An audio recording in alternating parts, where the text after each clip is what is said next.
नमस्कार, कैसे हैं आप सभी लोग?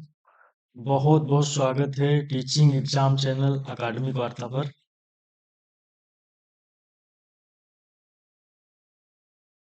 जैसा कि आप सभी लोग जान रहे हैं, हम लोगों की कक्षाएं मध्यकाल पर शुरू हो गई हैं। पिछली क्लास में हम लोगों ने गुलाम वंश के विषय में पढ़ा था। गुलाम वंश को गुलाम वंश, दास वंश, ममलूक वंश, और ये 1206 से 1290 तक 1206 से 1290 तक का इतिहास इसमें पढ़ना है हम लोगों को। दिल्ली सल्तनत के अंतर्गत अगर हम लोग देखेंगे तो 5 राजवंश आते हैं: गुलाम वंश, खिलजी वंश, तुगलक वंश, सैयद वंश। उन्हीं 5 राजवंशों में से एक है गुलाम वंश। गुलाम वंश में सबसे पहले हम लोगों ने कुतुबुद्दीन ऐबक को पढ़ लिया था। उसके बाद इल्तुतमिश, उसके बाद रजिया, बलबन। हम लोगों ने ऐबक को पढ़ लिया था। आज पढ़ने वाले हैं इल्तुतमिश को। हम लोग ऐबक के विषय में ब्रीफ में एक बार दृष्टि डालेंगे, क्या क्या हम लोगों ने पिछली क्लास में पढ़ा था। उसके बाद हम लोग इल्तुतमिश को पढ़ेंगे। ऐबक जो है, कुतुबुद्दीन कुतुबुद्दीन ऐबक जो है वो 1206 से 1210 तक गद्दी पर बैठा। ये लाहौर से शासन चला रहा था। लाहौर को राजधानी बनाया, और ये जो है सिपह सलार था, प्रधान सेनापति था, सुल्तान की उपाधि नहीं ग्रहण किया। तो ये सिपह सलार था, और इसने दिल्ली में कुब्बतुल इस्लाम बनवाया, कुतुब मीनार बनवाया, जिसे बाद में इल्तुतमिश पूरा करेगा, और 2.5 दिन के झोपड़ा अजमेर में बनवाया। और 1210 में ये पोलो खेल रहा था। पोलो खेलते समय घोड़े से गिरकर इसकी मृत्यु हो गई, और इसका हो गया चैप्टर क्लोज। इसकी उपाधियां थी लाख बख्श, कहा जाता क्योंकि लाखों का दान करता था। कुरान ख्वां कहते थे इसको, क्योंकि बड़ी सुरीली अंदाज में कुरान पढ़ता था। अब ये 1210 में पोलो खेल रहा था, गिर गया घोड़े की पीठ से, और इसकी हो गई डेथ। उसके बाद ऐबक के बाद में गद्दी पर बैठता है आराम सा 1210 में, और लगभग 8 महीने के लिए बैठता है, लेकिन अयोग्य शासक था। और जब जान रहे हैं आप, अयोग्य शासक कोई होता है तो उसे या तो लोग गद्दी से हटा देते हैं, या फिर उसके ऊपर अपनी पॉलिसी लागू करते हैं। उसके बाद एक व्यक्ति, बहुत ही महत्वाकांक्षी व्यक्ति था, इल्तुतमिश, उसने लाभ उठाया। आज हम लोग पढ़ने वाले हैं इल्तुतमिश को। तो हम लोग इल्तुतमिश के विषय में अगर देखें तो ये 1211 में गद्दी पर बैठा, 1236 तक शासन करेगा। अच्छा, इल्तुतमिश का जो इल्तुतमिश है, इल्तुतमिश का अर्थ होता है, इसके नाम का अर्थ है साम्राज्य का स्वामी। साम्राज्य का स्वामी। और इसका जो वंश था, ये ससबनी वंश से था। वंश जो था इसका ससबनी वंश था। ससबनी वंश से संबंध रखता था, और ये इल्बरी तुर्क की शाखा है ना। इल्बरी तुर्क की शाखा है। महत्वपूर्ण विशेषता क्या है? महत्वपूर्ण विशेषता क्या है? देखिए, जो कुतुबुद्दीन था वो गुलामों का गुलाम था। और सबसे बड़ी बात यह है कि ये दिल्ली आया, लाहौर नहीं, दिल्ली आ गया, और दिल्ली से ही शासन चलाया। इसीलिए इसे वास्तविक संस्थापक माना जाता है। इसने अपने सल्तनत को सुचारू रूप से चलाया।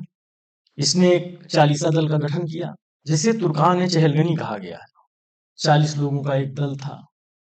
क्षेत्र विस्तार की बात करें तो इसने रणथंभौर है, ग्वालियर है, मालवा है, इन क्षेत्रों पर आक्रमण किया और विजित किया। इसने एकता प्रणाली का प्रारंभ कराया। अब एकता प्रणाली से इसको राजस्व आता है, कर आता है, सुल्तान ही अपॉइंट कर रहा है, और राजस्व मिल रहा है। जो इक़्तादार है एक भाग स्वयं रख ले रहा है, एक भाग जो है केंद्र को भेज देता है, जिससे स्थायी सेना का निर्माण होगा पहली बार, मुद्रा का प्रचलन होगा। चलिए इन्हीं बातों को लिखते हुए हम लोग एक एक पॉइंट को लिखते लिखते बात करते हैं। महत्वपूर्ण विशेषता की बात करें तो ये दिल्ली आया,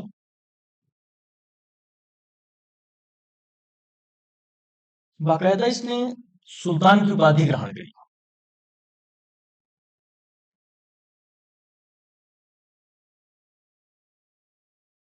उपाधि ग्रहण करी, इसीलिए इसे दिल्ली का वास्तविक संस्थापक माना जाता है। इसीलिए इसे दिल्ली का वास्तविक संस्थापक माना जाता है। अच्छा, ये ऐबक का गुलाम था,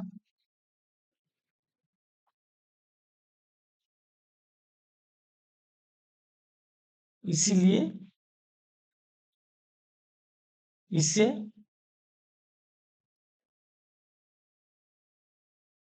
गुलामों का गुलाम कहा जाता है।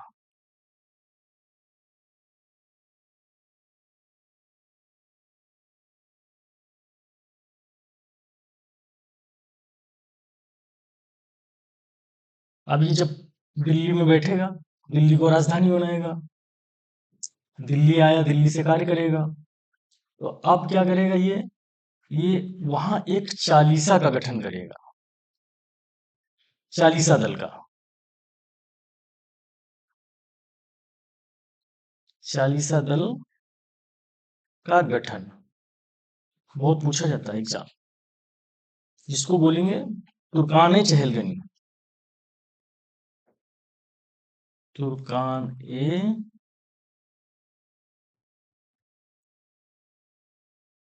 चहलगनी, तुर्कान ए चालीसा, तुर्कान ए चालीसा, ये चालीसा दल था।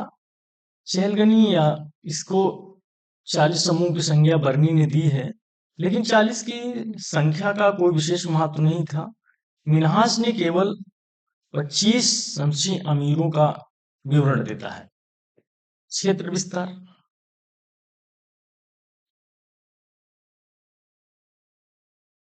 अब जब क्षेत्र विस्तार करेगा तो क्षेत्र विस्तार में जैसे रणथंभौर है, ग्वालियर है, मालवा है,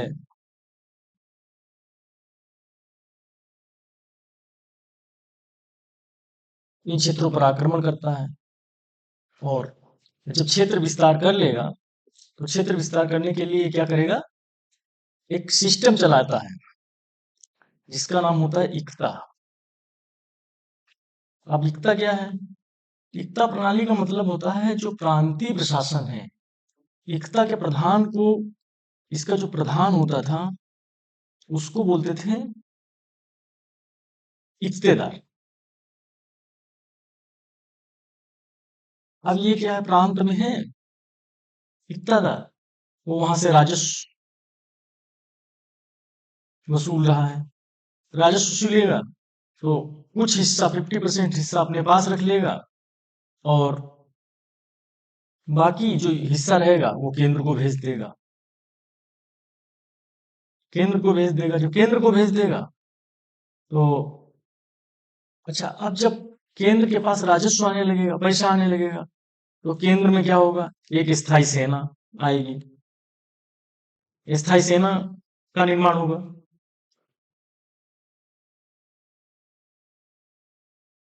केंद्र में, और जब स्थायी सेना होगा उसके साथ साथ ये अरबी मुद्रा प्रणाली का की स्थापना करेगा, जैसे टक्का है, टंका है, ये होती थी चांदी, और जीतन है, ये तांबा का। कहा जाता है कि सिक्कों पर खलीफा का नाम अंकित करवाया था, हिंदुओं के प्रतीक चिन्ह जो है शिव और नंदी का चित्र अंकित करवाया था उसने। अब अमूमन सी बात है, सुल्तान गद्दी पर बैठता है तो ये सुल्तान है,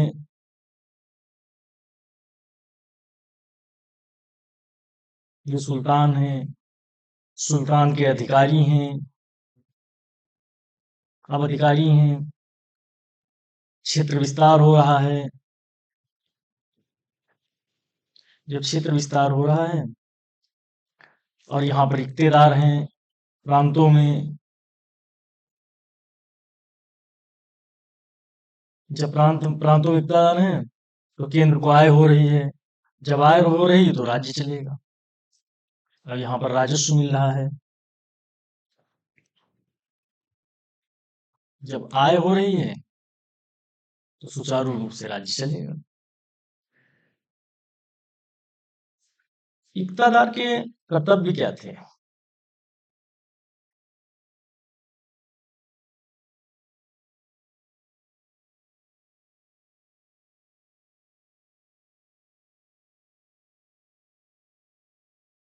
शांति व्यवस्था की स्थापना करना,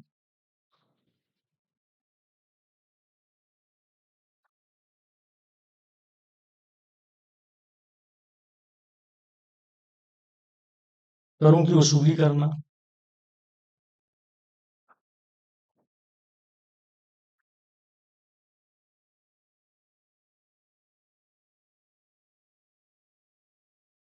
जो प्रांत में पदाधिकारी थे उनकी सेना या प्रांत के पदाधिकारियों की नियुक्ति करना,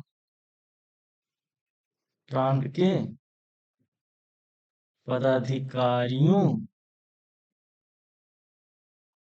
या सेना की नियुक्ति करना,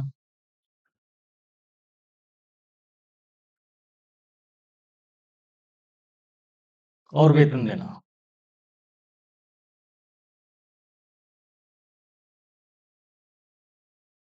इक्तादार के अधिकार क्या थे? उसके अधिकार ये थे, जो वसूले के कर थे उससे एक निश्चित राशि, सामान्यतः 50% अपने व्यय हेतु रख लेता था। अच्छा, एक चीज और आपने सुना होगा, जब एंशियंट हम लोग पढ़ रहे थे उसमें आपने सुना था एक सामंती व्यवस्था। सामंती व्यवस्था का नाम सुना था? तो सामंती व्यवस्था एकता व्यवस्था से अलग थी। इकतादार का स्थानांतरण हो जाता था और सामंत जो होते थे उनका स्थानांतरण नहीं होता था। सामंत जो होते थे इनका क्या है, ये स्थायित्व था इनका, जी, भूमि पर इनका अधिकार होता था। और जो ये इकतादार थे इनका भूमि पर स्थायित्व नहीं होता था। चलिए, अब एक एक पॉइंट को लिख लीजिए। इल्तुतमिश ने चालीसा दल का गठन किया। इल्तुतमिश ने चालीसा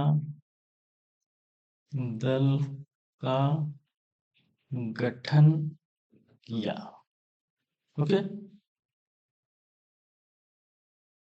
राज्य की मजबूती के लिए क्षेत्र विस्तार किया। राज्य की मजबूती के लिए क्षेत्र विस्तार किया। जो विस्तृत क्षेत्र था उसको एकताओं में बांट दिया। उसका प्रमुख होता था एकता। विस्तृत क्षेत्र को एकताओं में बांट दिया, जिसका प्रमुख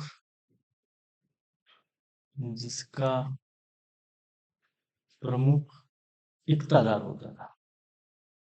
इक्तादार होता था।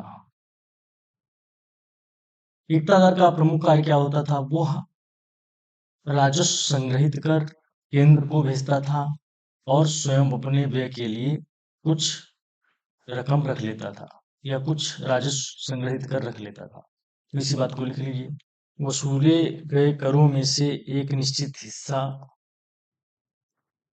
वसूले गए करों में से एक निश्चित हिस्सा अपने पास वे हेतु रख लेता था। अपने पास वे हेतु रख लेता था।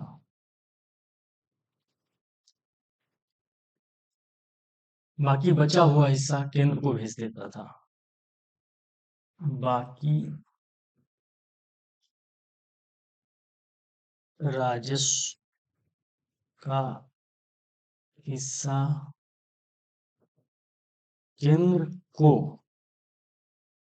भेज देता था। अच्छा, इल्तुतमिश जब गद्दी पर बैठता है तो बाकायदा वो खलीफा से अधिकार पत्र प्राप्त करता है। इसकी जो उपाधियां थी या उपनाम, सुल्तान ए आजम, सुल्तान ए आजम, अमीर उल उमरा, अमीर उल उमरा मतलब अमीरों के समूह को कहा गया। उमरा अमीरों के समूह को कहा गया। उमरा अमीरों के समूह को कहा गया है। नासिर आमिर उल मोमिन, नासिर अमीर उल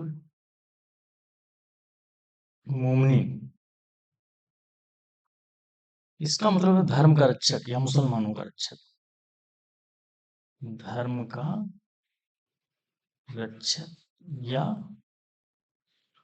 मुसलमानों का रक्षक। ये दिल्ली सल्तनत का पहला मुसलमान था जिसे खलीफा से खिलत प्राप्त हुई थी।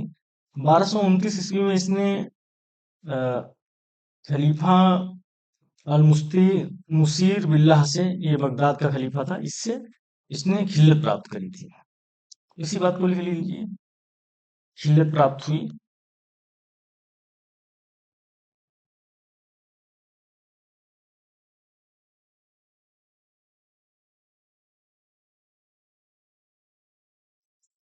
बारह सौ उनतीस में इल्तुतमिश ने बगदाद के खलीफा इल्तुतमिश ने बगदाद के खलीफा से अधिकार पत्र प्राप्त किया।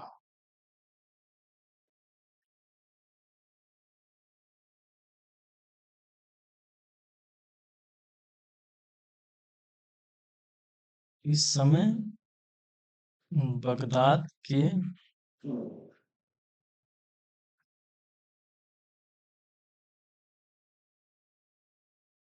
खलीफा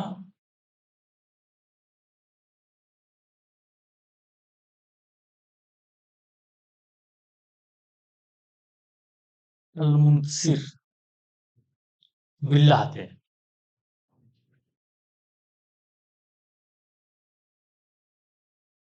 इसी कारण इल्तुतमिश को दिल्ली सल्तनत का पहला वैधानिक सुल्तान कहा जाता है। इस बात को भी लिखना चाहो तो लिख लो। इसी कारण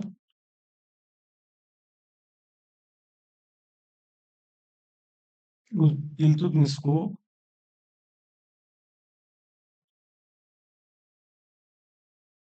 दिल्ली सल्तनत का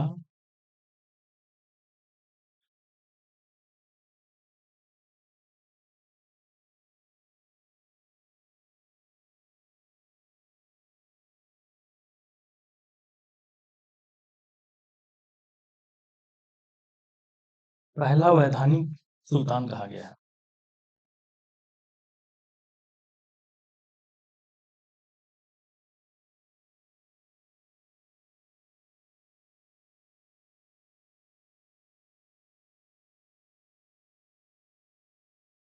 अगर इसके समय के राजनैतिक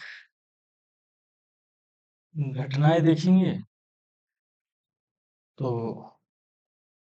इसने बंगाल विद्रोह किया, इसके समय में हुआ, सफलतापूर्वक इसने दमन किया।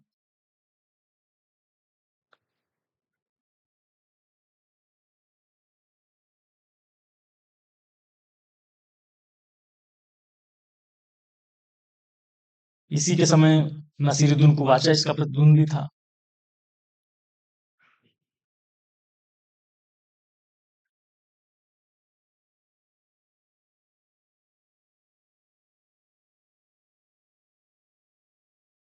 इसी के समय में ताजुद्दीन एल्दोज,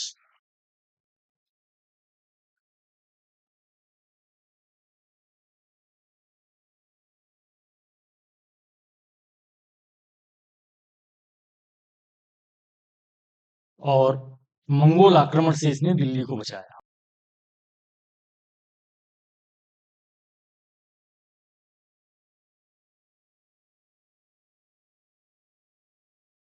दरअसल जो ये नसीरुद्दीन कुबाचा है और ताजुद्दीन एल्दोज है, ये दोनों जो हैं गोरी के ही गुलाम थे, और इसने बड़ी चालाकी से मंगोलों से के आक्रमण से दिल्ली को बचा लिया, वरना हम लोग इतिहास को दूसरी दृष्टि से पढ़ रहे होते। अगर हम लोग इल्तुतमिश के समय की सांस्कृतिक क्रियाकलाप के विषय में देखें तो इसने दिल्ली को राजधानी बनाया, दिल्ली को राजधानी बनाया, क्योंकि कुतुबुद्दीन ऐबक जो है लाहौर से राज्य को संचालित कर रहा था। इसने कुतुब मीनार का निर्माण करवाया,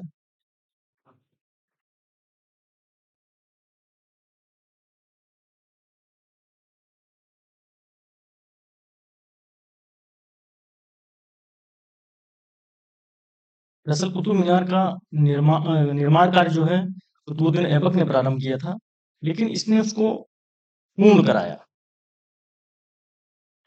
जोधपुर में अतलांकिन का दरवाजा बनवाया, जोधपुर में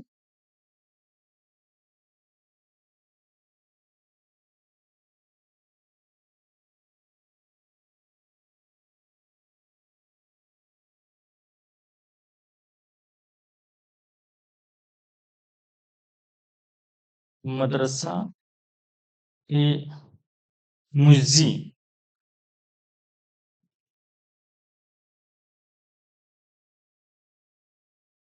और दिल्ली में मस्जिद बनवाई,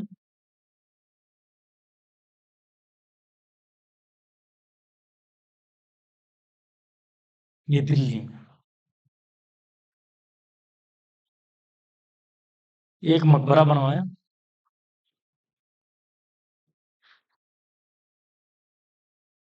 सुल्तानगढ़ी का मकबरा, सुल्तानगढ़ी का मकबरा, ये लाल पत्थरों से बना है। इसका एक पुत्र था नसीरुद्दीन महमूद, उसकी अचानक डेथ हो गई थी, उसी का ये मकबरा है। अपने पुत्र को ही पहले गद्दी पर बैठाना चाह रहा था। ये 1229 में इसकी डेथ हुई थी। नसीरुद्दीन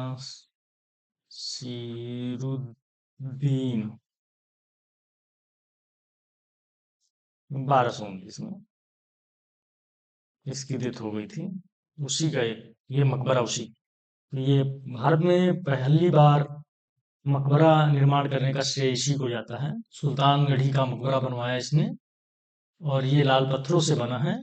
इसका एक पुत्र था नसीरुद्दीन, वो 1229 में उसकी डेथ हो गई थी, तो इसने सुल्तानगढ़ी का मकबरा बनवाया। बहुत बार पूछा जाता है।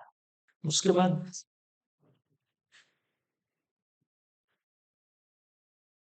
बदायूं में इसने शमसी ईदगाह बनवाई, शमसी ईदगाह बनवाई, हज शम्स बनवाया,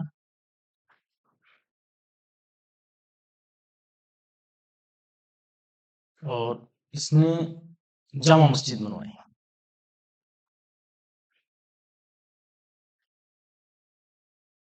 अगर हम लोग न्याय व्यवस्था की बात करें तो इब्न बतूता लिखता है,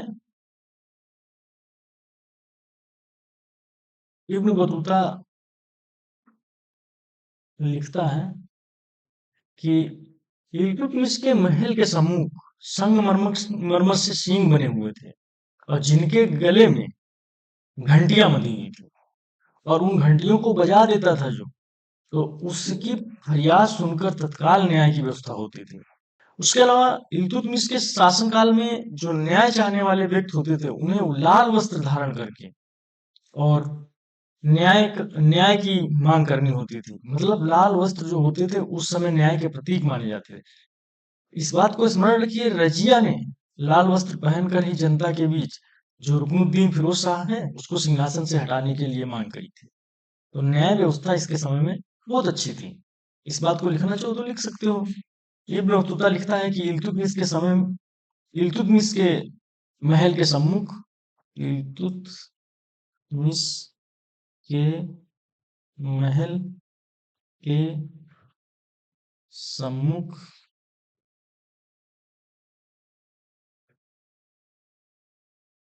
संगमरमर के दो सिंह बने हुए थे। संगमर के दो सिंह बने हुए थे जिनके गले में घंटियां लटकी हुई थी। जिनके गले में घंटियां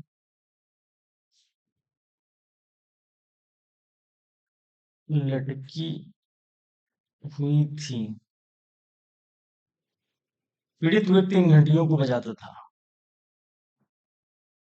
पीड़ित व्यक्ति इन घंटियों को बजाता था।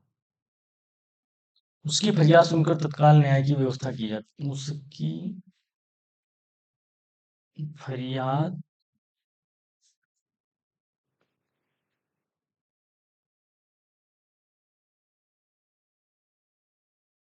सुनकर तत्काल न्याय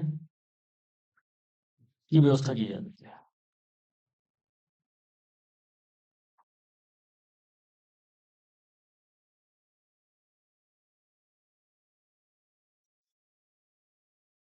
और दूसरी लाइन लिखना चाहते हैं तो लिख लीजिए। इल्तुतमिश के शासनकाल में न्याय चाहने वाले व्यक्ति को लाल वस्त्र धारण करने पड़े। इल्तुतमिश के समय में न्याय चाहने वाले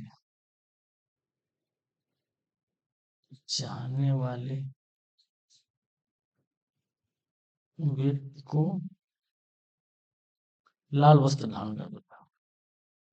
लाल वस्त्र धारण करना पड़ता था।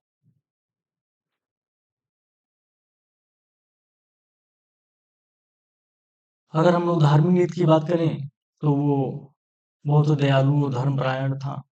मिन्हाज सिराज ने लिखा है, जब 1236 में इल्तुतमिश की मृत्यु हुई,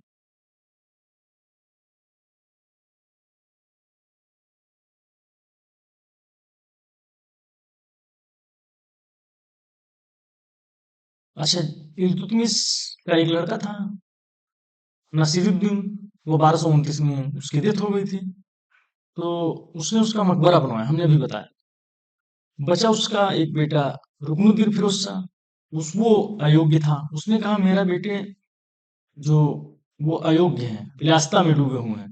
तो उसने उसकी एक पुत्री थी रजिया, और रजिया को अपनी मृत्यु से पहले उसने उत्तराधिकारी नियुक्त किया था। और उसकी मृत्यु के बाद षड्यंत्र चालू चालू हो गया। जैसे जो चालीसा दल के जो लोग थे वो रजिया के अधीन कार्य करने के लिए तैयार नहीं थे, और दरबार में षड्यंत्र चालू हो गया। और रजिया दिल्ली की जनता के सामने न्याय मांगने के लिए लाल वस्त्र पहनकर न्याय मांगने के लिए जनता के सामने गई थी। दरअसल क्या है ना, जो सबसे पहली बात ये थी, जो इल्तुतमिश है उसके उत्तराधिकारी जो है कमजोर थे, और दूसरे नंबर में जो तुर्की अधिकारी थे, चालीसा दल के लोग थे, उनकी महत्वाकांक्षाएं ज्यादा थी। और क्योंकि उसका एक बेटा था जिसकी मृत्यु आकस्मिक हो गई थी। वो जब इल्तुतमिश जब ग्वालियर अभियान पर गया था, तो उसने एक मुद्रा प्रचलित करवाई थी जिस पर रजिया का नाम अंकित किया था। और रजिया को उत्तराधिकारी नियुक्त करना कोई साधारण बात नहीं थी, ये बहुत ही असाधारण बात थी, क्योंकि उलेमा वर्ग इसके विरुद्ध था और रजिया के विरुद्ध षड्यंत्र प्रारंभ हो गया। अगर इसी बात को लिखना चाहते हो तो लिख लो 2-3 लाइन में, ग्वालियर अभियान के दौरान के बाद लिख लीजिए एक मुद्रा प्रचलित हुई।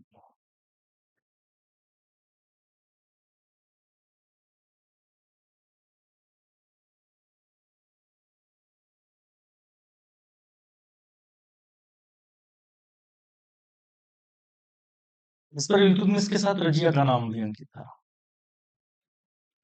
जिस पर इल्तुतमिश के साथ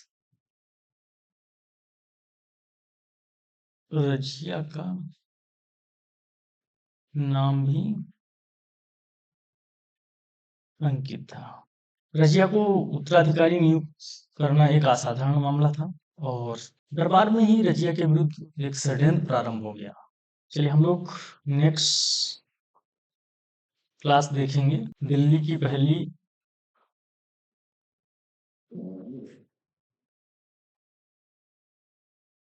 शासक रजिया सुल्तान।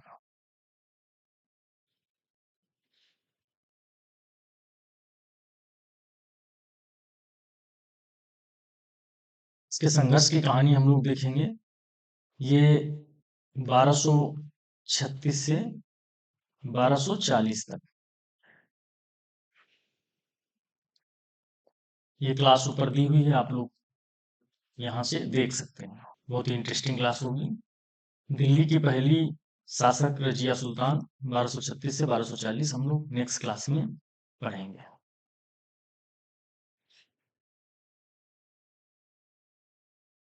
आप लोगों के सुझाव एवं प्रश्न आमंत्रित हैं, कमेंट्स बॉक्स में जरूर लिखें, जिससे हमारा हौसला बढ़ सके। बहुत बहुत धन्यवाद।